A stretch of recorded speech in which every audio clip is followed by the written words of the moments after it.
Basi baada ya kuangalia scenario yetu hii hapa, kwa hiyo inatutaka tuandae sheet ambayo itarecord employee details, ita calculate total salary based on allowance and deduction pamoja na compute net pay. Kwa baada ya hivyo leo ngoja tutumie WPS, tutatumia WPS. Hii ni sheet ya WPS. Nakuja sehemu ya blank.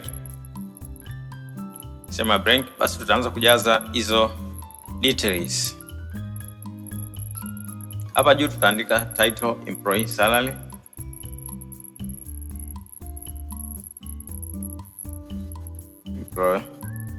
Employees salary. Alafu hapa chini nitaandika employee name,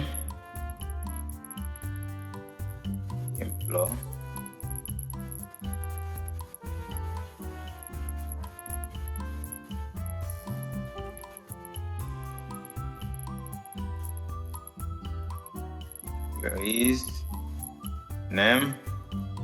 Nakuja hapa nitaandika department. Hapa nitaandika basic pay. Then utafuatia allowance kama ipo,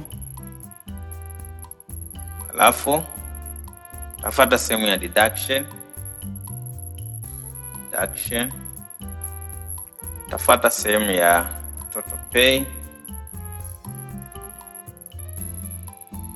utafuata sehemu ya net pay.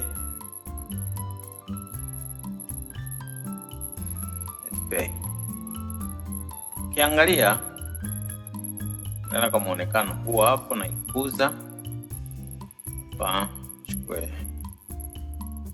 bye. Sasa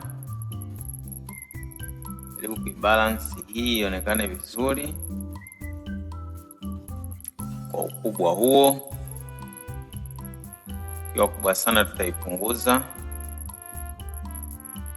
Alafu hapa hapo, lakini hapo kidogo iko na muonekano mzuri. Hii tuna merge hapa, merge center cross. Hapa tuta bold, tuongeza font size tena hapa kidogo, itakuwa hivi. Salary. Mtu wa kwanza hapa tunaweza kumuita kawa John Doe. Kumuita John Doe. Mtu wa pili akawa Mary Ali. Labda na mtu wa tatu Ashura Alexandria. Hapa Alexandria. Mwingine hapa tumuite Boniface Mengi. Watu watatu hao. Kwenye department, hapa kuna department hapa. Hapa kuna department.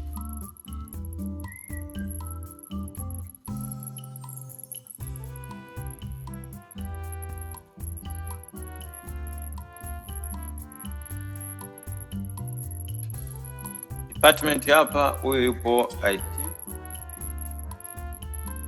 IT, lakini huyu tumweke, huyu ni HR.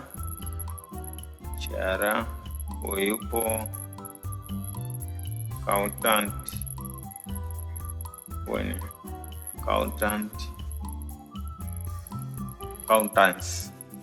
accountants. Huyu tuweke watu wa electrical.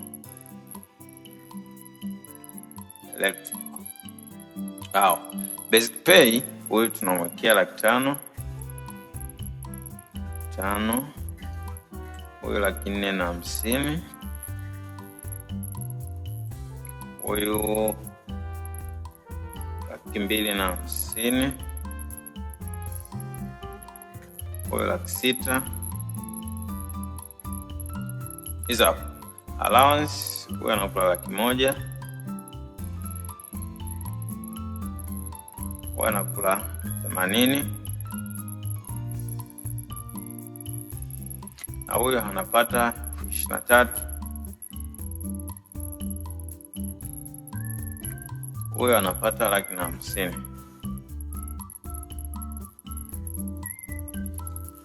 Tukija kwenye deduction, huyu anabi deducted 50,000, huyu 30,000, huyu 1,500, na huyu 60,000. Basi tuna data zetu kama hivyo ambavyo unaziona kwenye employee salary. Sasa tunataka tucalculate total pay pamoja na net pay. Total pay hapa sasa utaingiza formula itasema total pay ni basic salary plus allowance, ambayo hapa tutasema is equal to sum of, utachukua hii seli ambayo ni C3 kwa C3, comma and D3, then utafunga mabano.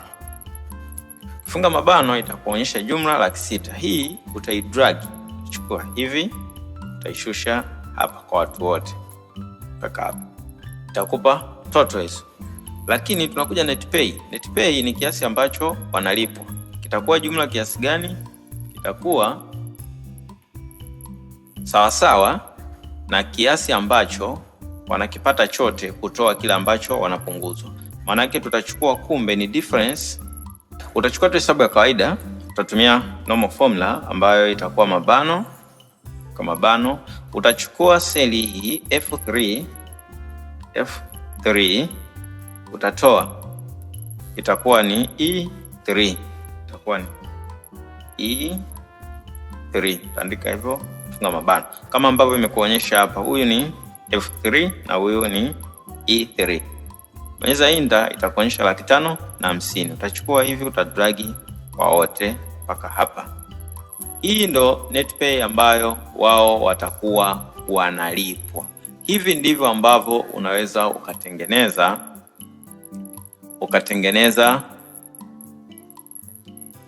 ukatengeneza employees salary sheet na kuweza kuicustomize. Kwa hiyo hivi ndivyo ambavyo utakuwa unafanya ili kuweza kufuatilia malipo ya wafanyakazi wako. Kwa hiyo hapa unaweza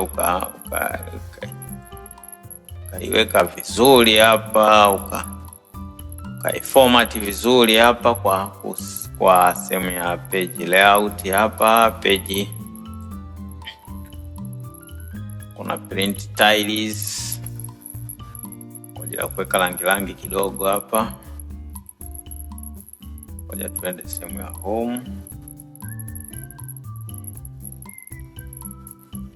For conditional formatting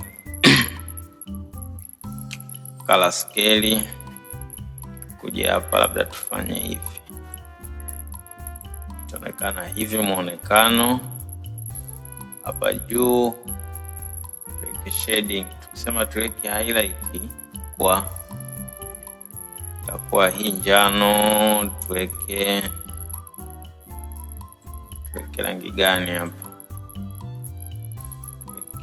Hii hapa kidogo, afu font tuweke hizo nyeusi, tuweke hivyo. Lakini hapa tu highlight kwa rangi ya labda hata hii, haipendezi, tunaweza tukaacha hata hivi.